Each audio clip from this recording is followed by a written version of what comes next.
Vivekananda, chapter Human Representations of the Divine Ideal of Love. It is impossible to express the nature of this supreme and absolute ideal of love in human language.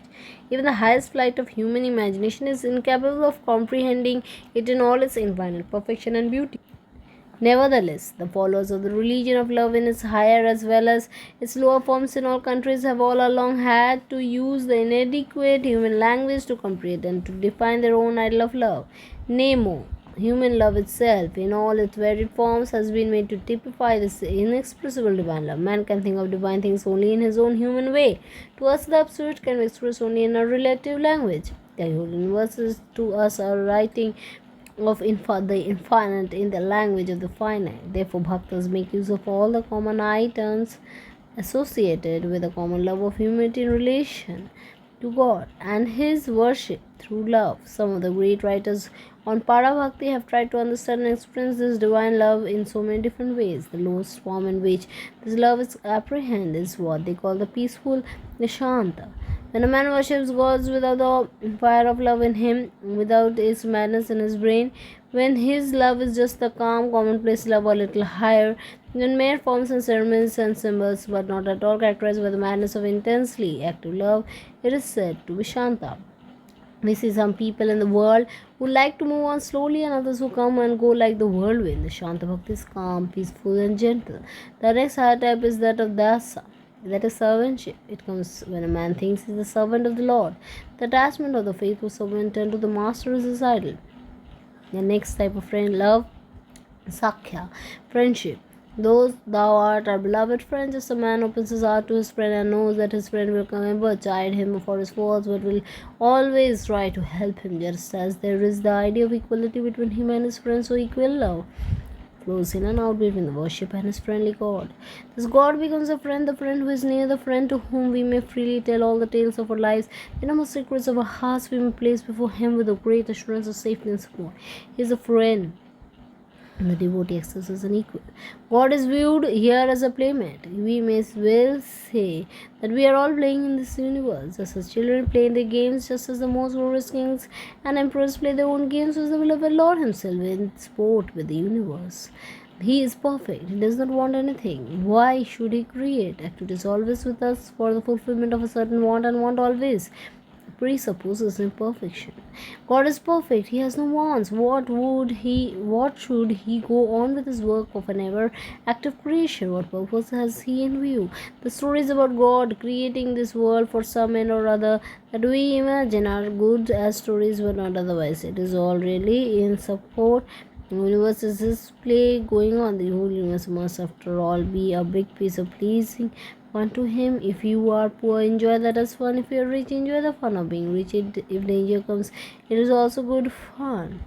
If happiness comes, there is more good fun. The world is just a playground, and we are here having good fun, having a game, and God is with us playing all the while, and we are with him playing. What is eternal playmate? How beautifully he is playing. The play is finished.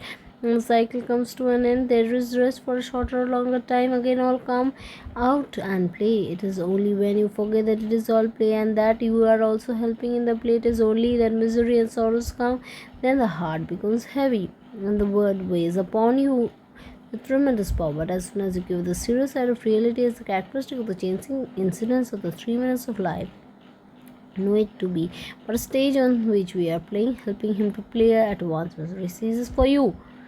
He plays in every atom. He is playing when he is building up earths and suns and moons. He is playing with the human heart, with animals, with plants, with are all his chessmen. He puts the chessmen on the board and shakes them up. He arranges us first in one way and then in another, and we are consciously or unconsciously helping in his play. And oh please, we are his playmates. The next is what is known as Vatsalya, loving God not as a father nor as a child. This may look peculiar, but it is a discipline to enable us to detach all ideas of power from the concept of God. The idea of power brings with it all. There should be no one love. The ideas of reverence and obedience are necessary for the formation of character, but when character is formed when the lover has tasted the calm, peaceful love and tasted also a little of his intense madness, then he need to talk no more of ethics and discipline. To conceive God as mighty, majestic, and glorious as the Lord of the universe or as the God of gods, the lover says he does not care. It is to avoid this association with God of the fear creating sense of power, that he worships God as his own child. The mother and the father are not moved by awe in relation to the child. They cannot have any reverence for this child. They cannot think of asking any favor for the child. The child's position is always that of the receiver, and out of love for the child, the parents will give up their bodies 100 times over. 1,000 lives they will sacrifice for that one child of theirs, and therefore God is loved as a child. This idea of loving God as a child comes into existence and grows naturally among those religious sects which believe in the incarnation of God. For the Mohammedan, it is impossible to have this idea of God as a child. They will shrink from it with a kind of horror. But the Christian and the Hindu can realize it easily because they have the baby Jesus and the baby Krishna. The women in India often look upon themselves as Krishna's mother. Christian mothers also may take up the idea that they are Christ's mother, and it will bring to the West the knowledge of God's divine motherhood, which they so much need. The superstitions of awe and reverence in relation to God are deeply rooted in the heart of our hearts, and it takes long years to sink entirely in love.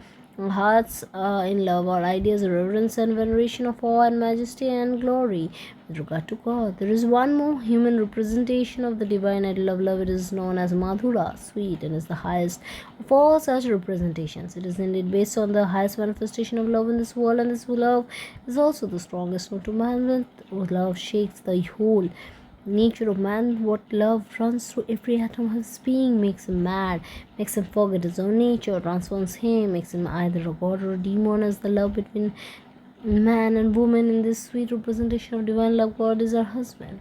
We are a woman. There are no men in this world. There is but one man, and that is he, our beloved. All that love which man gives to a woman to man has there to be given up to the Lord. All the different kinds of love which we see in the world and with which we are more or less playing merrily have God as the one goal. Unfortunately, man does not know the infinite ocean to which this mighty river of love is constantly flowing, and foolishly often rises to, directed to little dolls of human beings. The tremendous love for the child that is in human nature is not for the little doll of a child. If you bestow it blindly and exclusively on the child, you will suffer in consequence. But through such suffering will come the awakening by which you are sure to find out that the love which is in you, if it is given to any human being, will sooner or later bring pain and sorrow as a result.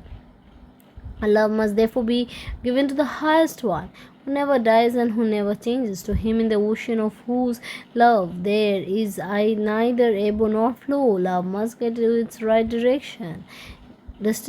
It must go unto him who is really the infinite ocean of love. All rivers flow into the ocean.